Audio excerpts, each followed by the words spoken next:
Bonjour et bienvenue sur les tutos Avolite.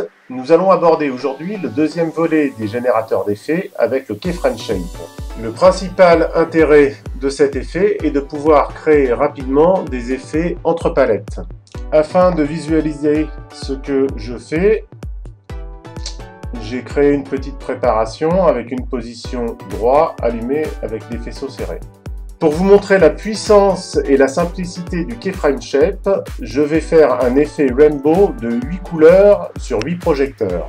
Il suffit de sélectionner les projecteurs que l'on veut utiliser dans l'effet, puis d'appuyer sur la touche Shape un Effect, puis Keyframe Shape, Create, de vérifier qu'on est bien en enregistrement Quick Build, et ensuite de sélectionner les palettes que l'on veut mettre dans l'effet.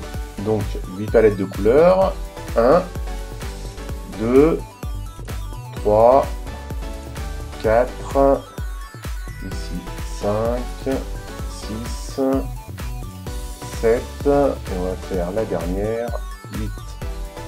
Une fois que j'ai terminé, j'appuie sur Finish,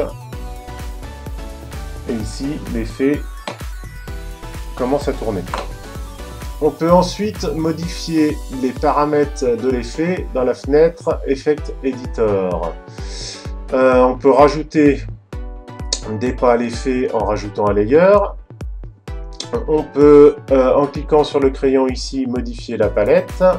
On peut changer le point de départ de l'effet en cliquant sur le bouton ici ou alors en déplaçant directement le point de départ dans le petit schéma, et on peut changer la courbe en cliquant dessus et en sélectionnant une des courbes disponibles.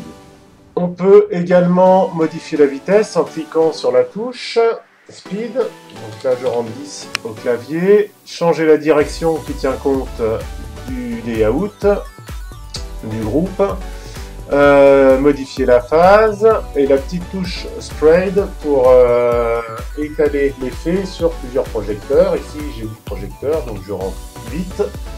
Voilà, donc le but de l'exercice est atteint, j'ai 8 couleurs sur 8 projecteurs.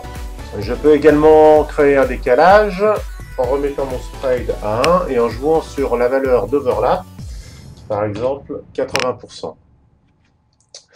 On peut ensuite enregistrer le Keyframe Shape.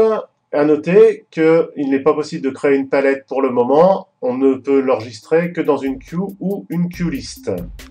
Je vous remercie d'avoir suivi ce tutoriel. On se retrouve très vite pour en savoir plus sur le Pixel Mapper. En attendant, rendez-vous sur le Facebook Avolite.